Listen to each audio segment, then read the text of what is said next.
Metro दिनांक TV news. आइए देखते हैं आज की खास खबर।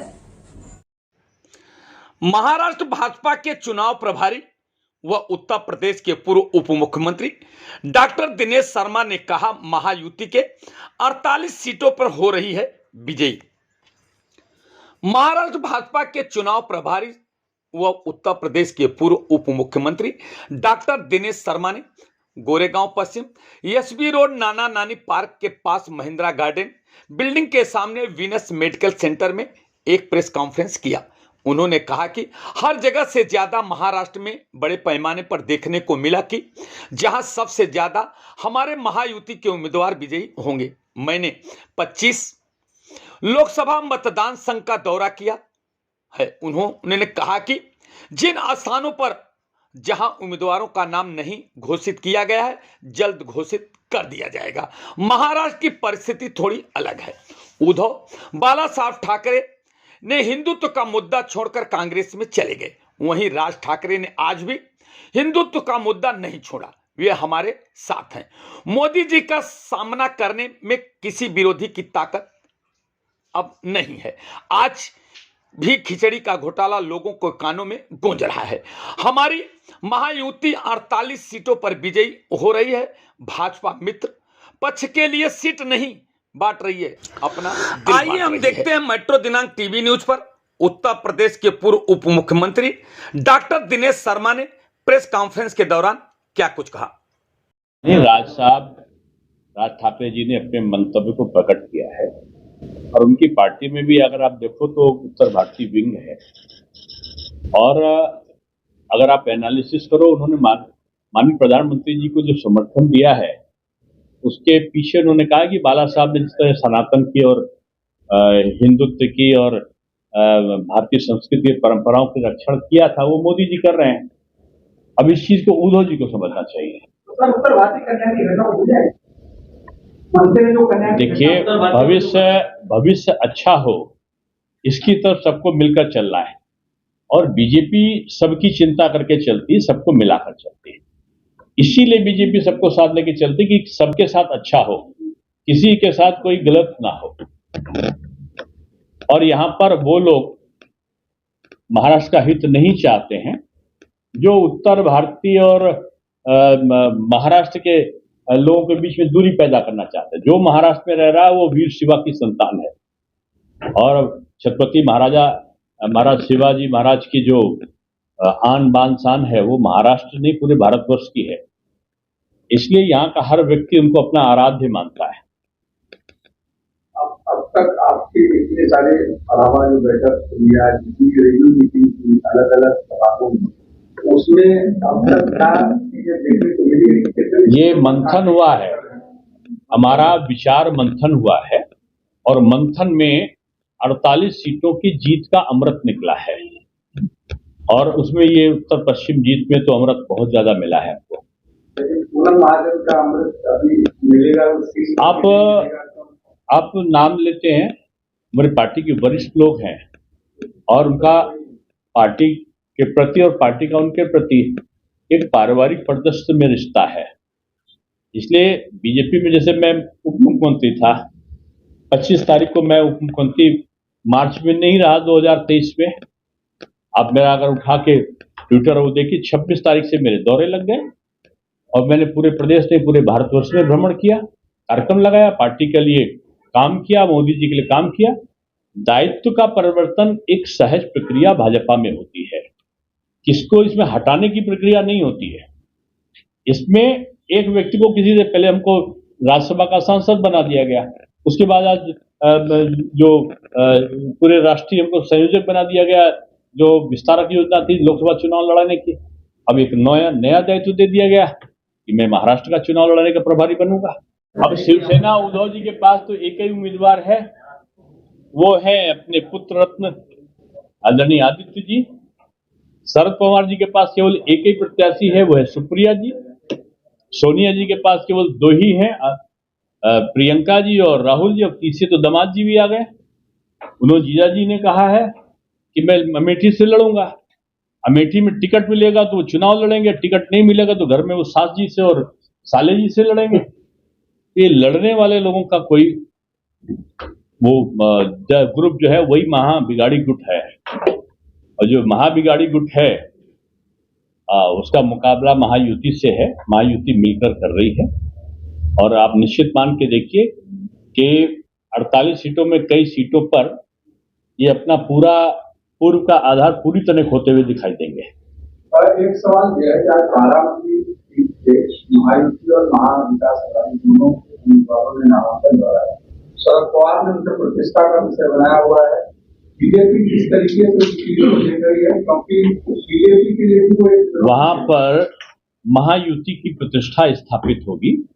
परसों मैं बारामती था और दिन भर मैंने वहां का जो जोश देखा है कार्यकर्ताओं में, तो मैं इस तरह कह सकता हूं कि महायुति अब तक लीड के मामले में लखपति बन चुकी है, यानी 1 लाख से ऊपर की लीड उसकी पहुंच चुकी है। जैसे जैसे चुनाव आएगा महायुति की प्रतिष्ठा बचेगी, और महाबिगाड़ी ने जो बिगाड़ा है घर भी और दल भी, तो जनता उसको जवाब देगी। धन्यवाद। समर्थन करेगी। देखिए, अभी प्रत्याशी को घोषित होने दीजिए, पहले मुर्गी आ जाए फिर अंडे को हम बात करेंगे। आप भविष्य की चर्चा क्यों, हम वर्तमान की चर्चा करने के लिए बैठे हैं। हम वर्तमान की चर्चा कर रहे हैं। जब भविष्य में कोई आएगा, कौन आएगा ये भी आप ना बता सकते ना मैं बता सकता हूँ, ये पार्लियामेंट्री बोर्ड बताएगा, और पार्लियामेंट्री बोर्ड हम थोड़ी हैं। आने दीजिए, प्रत्याशी तय होने दीजिए, फिर आपके प्रश्न का जवाब दिया जाएगा। उत्तर पश्चिम के मतदान में कब मेरा तय होगा, हमें तो बहुत जाना है। मैंने कहा ना, ये अंतिम चरण का वाला चुनाव है 20 मई को, जल्दी सी घोषणा हो जाएगी। हमारे लगभग सभी हो चुके हैं, 2-4 जगह बाकी है, वो भी हो जाएगा। प्रवासियों का रुख अब तक कैसा रहा? आप कई दिनों में दौरा किए नागपुर और महाराष्ट्र वासियों का रुख भाजपा के पक्ष में है। भाजपा हमेशा से ये उत्तर भारतीय और मराठे में जो लोग बांटते हैं, जो महाराष्ट्र में लग रहा है वो वीर शिवा का मानने वाला है, तो इसलिए सभी बीजेपी के साथ हैं। उसमें गुजराती और उत्तर भारतीय और ये सब सभी शामिल है उसमें।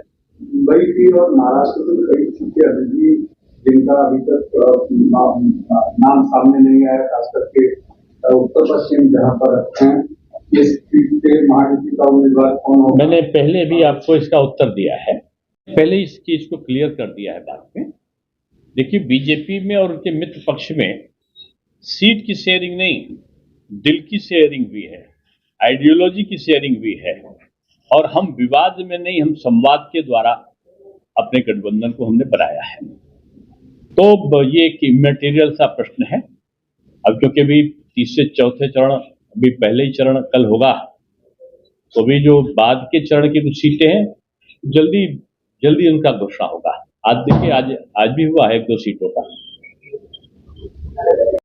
बीजेपी का टारगेट है जो महायुति है, हम सब एक साथ मिलकर अपने नीचे के सम्मेलन भी हमने संपादित किए हैं। एक दूसरे के कार्यकर्ताओं का हमारी संचालन समिति में समावेश भी है।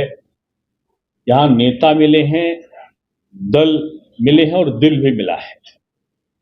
और मैं समझता हूं कि जो विपक्षी गठबंधन है उसमें हाहाकार है, और उनकी में शक्ति नहीं है मोदी की ललकार का सामना करने की। अब तो यहाँ पर तमाम प्रकार के घोटाले सामने आए। अब मैं कोई खिचड़ी का या किसी का घोटाले को उल्लेख नहीं करना चाहता हूं, लेकिन यहाँ गली गली में शोर है।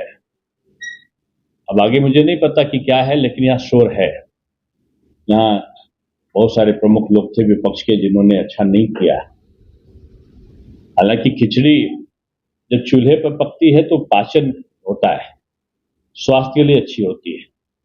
जब खिचड़ी दिमाग में पकती है और झोली भरने के लिए पकती है, तो दिमाग में जिनकी खिचड़ी पकती है वो राजनीतिक स्वास्थ्य को खराब करती है।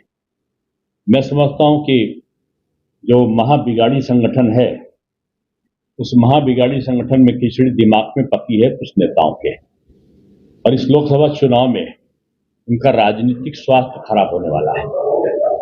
आज भी पार्षदों की बैठक हुई है, हमारे जो आमदार हैं, एमएलएज हैं, उनकी बैठक हुई है, हमारे पदाधिकारियों की हुई है।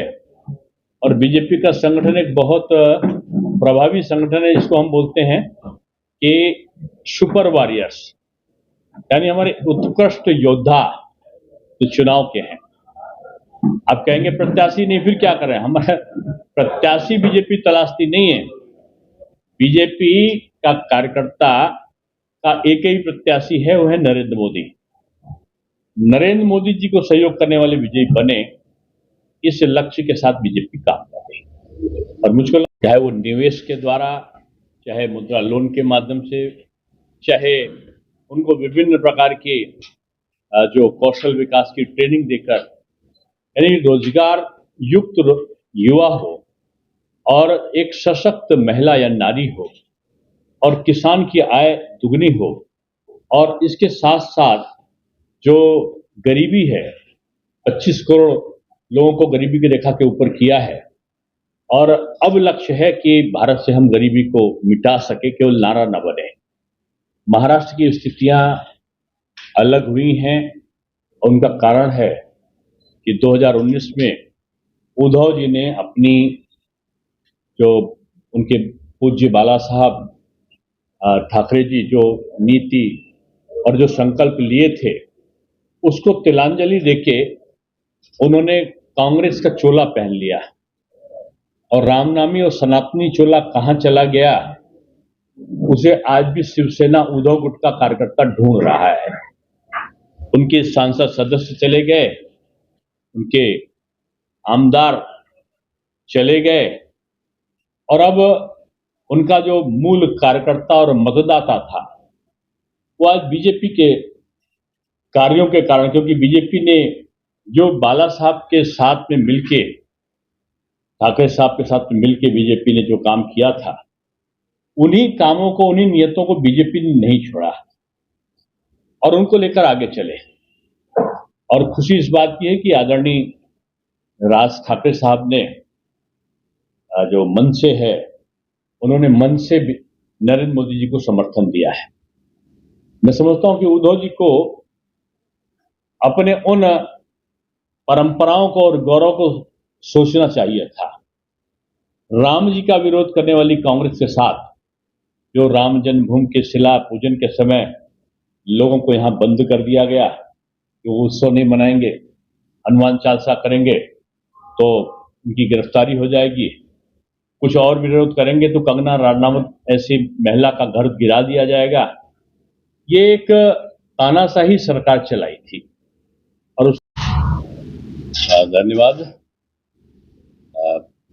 मैं कई दिनों से महाराष्ट्र के प्रवास पर हूं और अभी तक 25 लोकसभा क्षेत्रों में की बैठकों में रहना हुआ है, और पूरे भारत का जो परिदृश्य है उसका एक विशाल स्वरूप मुझे महाराष्ट्र में देखने को मिला है।